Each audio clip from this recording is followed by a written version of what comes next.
Muito bem, tivemos hoje o Biden anunciando um pacote de 800 milhões de dólares em armas para ajudar a Ucrânia e o próprio Joe Biden chamando Putin de criminoso de guerra. Solta o VT do Biden, Daniel.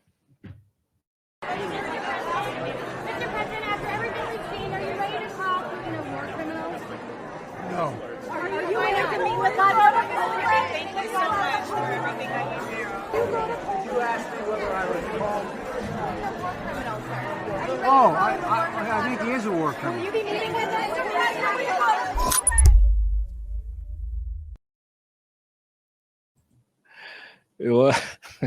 Eu ouvi direito? É isso mesmo, criminoso de guerra. E o Zelensky fez um pronunciamento ao Congresso americano comparando esse ataque russo, a invasão da Ucrânia ao 11 de setembro e também ao Pearl Harbor. Por favor, põe na tela. Ele também pediu novamente, já até perdi a conta, ele pediu novamente uma zona de exclusão aérea. Solta o VT, por favor. In your great history, you have pages that would allow you to understand Ukrainians. Understand us now, when we need you right now. Remember Pearl Harbor. Terrible morning of December 7, 1941, when your sky was black from the planes attacking you. Just remember it. Remember September the 11th, a terrible day in 2001, when evil tried to turn your cities, independent territories, in battlefields, when innocent people were attacked from air. Yes, just like no one else expected it. You could not stop it.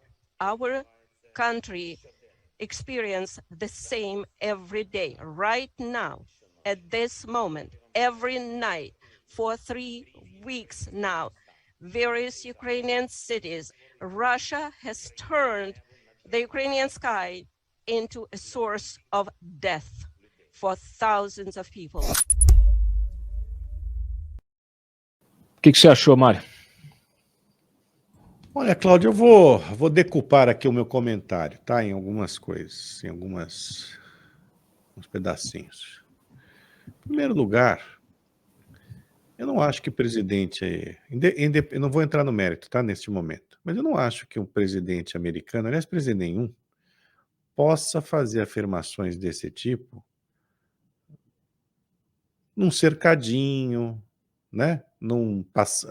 Passando na frente de jornalistas, né? E o fato do Biden não ter respondido e depois ter voltado, na verdade, ele notou, ou alguém soprou para ele, que ele havia perdido uma oportunidade de ficar bem na fita,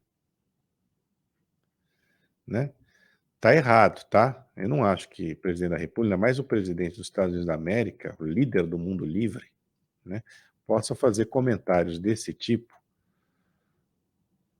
a jornalistas dessa maneira. Isso está errado, está completamente errado. Isso é um escândalo. É um escândalo que esse cara faça isso, né? Motivado apenas, como ele está precisando de apoio lá, tá em baixa nos Estados Unidos, então ele está se aproveitando, né, politicamente da guerra da Ucrânia, fazendo esse tipo de comentário, que obviamente ganharia uma repercussão internacional. Nós estamos aqui neste momento falando disso, e obviamente ele estará em todos, já esteve e estará em todos os telejornais que ainda não veicularam essa imagem. Então, isso está errado. Dito isso, o Putin, de fato, está cometendo crimes de guerra, violando a Convenção de Genebra, né? Quando ele ataca civis, aterroriza civis, os alvos civis, com a desculpa deslavada de que, na verdade, os civis estão sendo usados como escudos humanos. Então, ele ataca casas, né, prédios residenciais, escolas, hospitais, prédios de administração pública. Então, isso também é proibido pela Convenção de Genebra. Você não pode destruir prédios de administração, como prefeituras, ministérios, esse tipo de coisa. Não está errado. Está errado. Isso é crime de guerra, né? Então, isso não tem nada a ver com a postura do Biden, né? Que eu, como eu disse, que é deculpar. Quanto ao Zelensky, o Zelensky é um gênio da comunicação, né? Isso, obviamente, a gente já disse isso reiteradamente. Ele venceu a guerra da comunicação, né? Venceu. Ele venceu, inclusive, porque está do lado certo. A Ucrânia está sendo agredida pela Rússia de uma maneira infame, covarde, inexplicável. E o fato dele usar de duas datas, que são datas traumáticas para os americanos, né? O ataque a Pearl Harbor pela esquadra japonesa, né? Que propiciou que os Estados Unidos entrassem na guerra, na Segunda Guerra Mundial, e o ataque terrorista de 11 de setembro, os ataques terroristas que vitimaram os Estados Unidos, né? Pela primeira vez, os Estados Unidos foram atacados no seu próprio território, né, continental.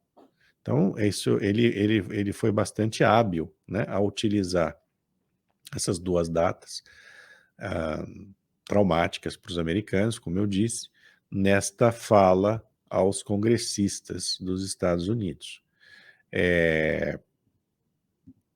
Ontem, o Zelensky havia dito a ingleses, inclusive ao primeiro-ministro Boris Johnson, né,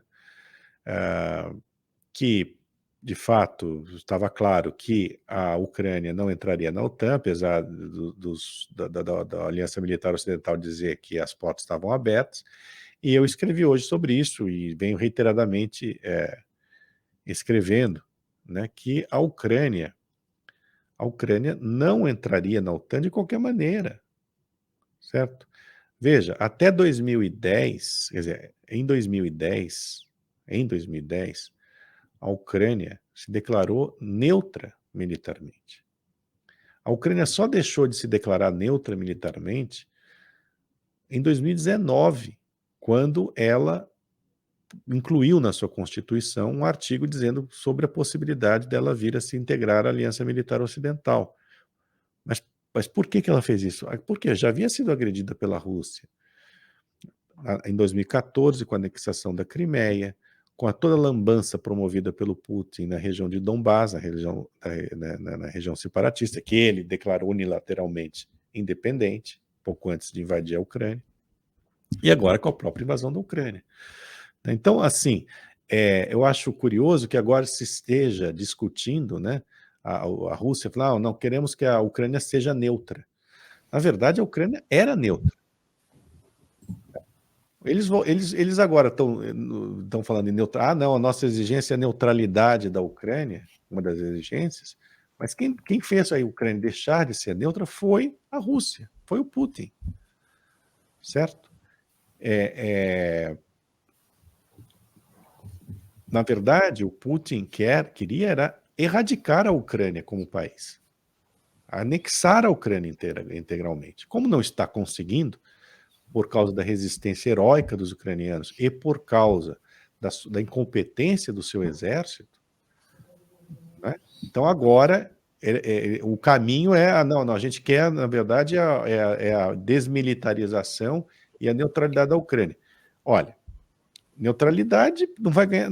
Na prática, Cláudio, a Ucrânia já está fora da OTAN, inclusive porque, mesmo com essa Constituição, se tirar esse artigo da Constituição, prevendo a possibilidade de integrar a Ucrânia, não vai mudar, na prática não vai mudar em nada, porque a OTAN não aceitaria a Ucrânia, a França e a Alemanha, certo? Não aceitariam a Ucrânia.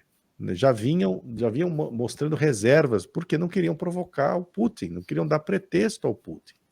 Quem queria a Ucrânia na OTAN, e eu acho que eu em algum momento eu fiz um comentário meio errado aqui, nessa série de programas desde que começou a guerra lá, né, porque eu acho que eu pus a Polônia como não apoiadora da entrada da Ucrânia. Na verdade, quem queria, também não tenho certeza disso, mas quem não queria, quem queria a Ucrânia na OTAN era a Polônia, ainda quer, e os países bálticos, que também pertenciam estavam na órbita da União Soviética, estavam atrás da cortina de ferro. Mas França e Alemanha que são 2 países chaves, inclusive a França é uma potência nuclear, não queria a Ucrânia.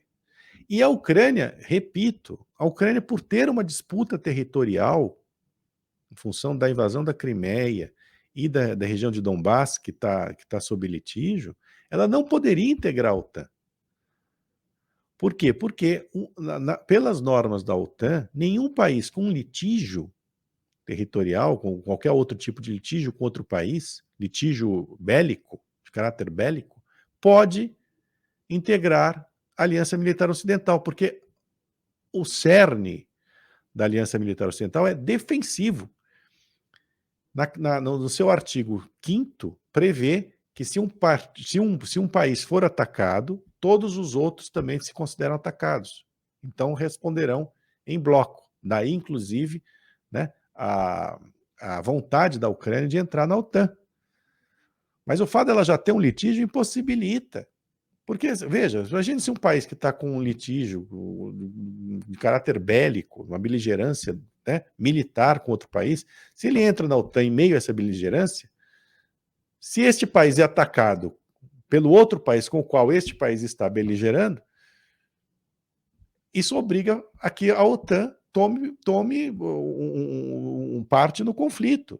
Um conflito que precede, né, a entrada deste país na Aliança Militar Ocidental. Então, veja, a Ucrânia, embora tenha expressado essa vontade na sua Constituição, ela não enfrentava resistência de 2 grandes países que não queriam problema com a Rússia, a França e a Alemanha. Não poderia entrar em função desses conflitos territoriais, de caráter bélico, né, conflitos territoriais, disputas territoriais. E a Ucrânia era neutra. A gente não pode esquecer também, Cláudio, que a Ucrânia renunciou ao arsenal nuclear que era mantido no seu território nos tempos da União Soviética, devolveu armas nucleares à Rússia em troca da sua independência. Então, essa história de que a Ucrânia representava uma ameaça à Rússia, estando ou não estando na OTAN, isso é balela, é absurdo. Veja se a Ucrânia pode enfrentar um país... Agora está mostrando que pode, porque foi invadida, mas a Ucrânia jamais teria capacidade de invadir a Rússia. Veja, a Rússia tomou a Crimeia da Ucrânia e a Ucrânia não conseguiu fazer nada. Não conseguiu retomar a Crimeia. Ela só não reconhece a Crimeia como sendo território da Rússia. Então, assim, o que acontece neste momento, assim, só para fazer um resumo da ópera, é que no terreno militar, a Ucrânia está conseguindo resistir, está infligindo grandes derrotas à Rússia, né? A Rússia, esse negócio de importar sírio, importar tchetcheno, enfim, é porque o exército dela já não está dando conta, porque, veja, numericamente eles são superiores, mas eles não têm essa capacidade, eles não podem empregar todo o exército deles na Ucrânia. E eu me pergunto se mesmo que a Rússia consiga ocupar uma grande cidade, porque até agora só conseguiu fazer isso em uma, Kharkiv. Agora está bombardeando Kiev, já é uma coisa absurda, né? Porque, veja, eles estavam lá para resgatar um território que é originalmente russo, seria originalmente russo, que é a Ucrânia. E Kiev é considerada, na mitologia histórica, digamos assim, a mãe das cidades russas. Eles estão bombardeando, como eu escrevi também, estão batendo na mãe, que era uma coisa impensável, bombardear Kiev, né? Já estão bombardeando Kiev, tal grau de desespero. Então, assim, hoje, no terreno militar, a Ucrânia está conseguindo resistir, está infligindo grandes derrotas à Rússia, né? A Rússia está aterrorizando civis para tentar diminuir, abalar o moral das tropas ucranianas, não vai conseguir.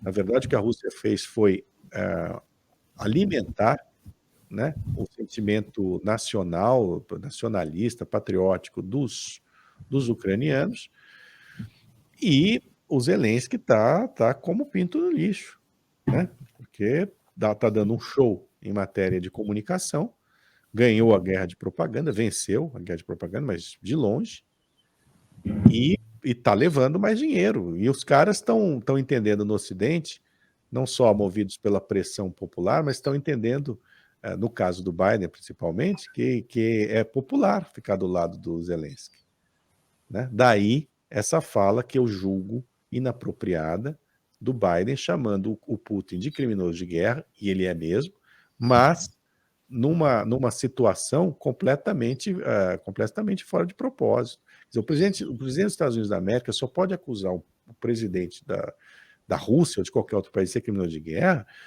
numa situação formal, num discurso, e elencando, Cláudio, os motivos pelos quais ele julga o sujeito ser um criminoso de guerra. Não é uma coisa assim, dessa maneira, jogada dessa forma. Está errado.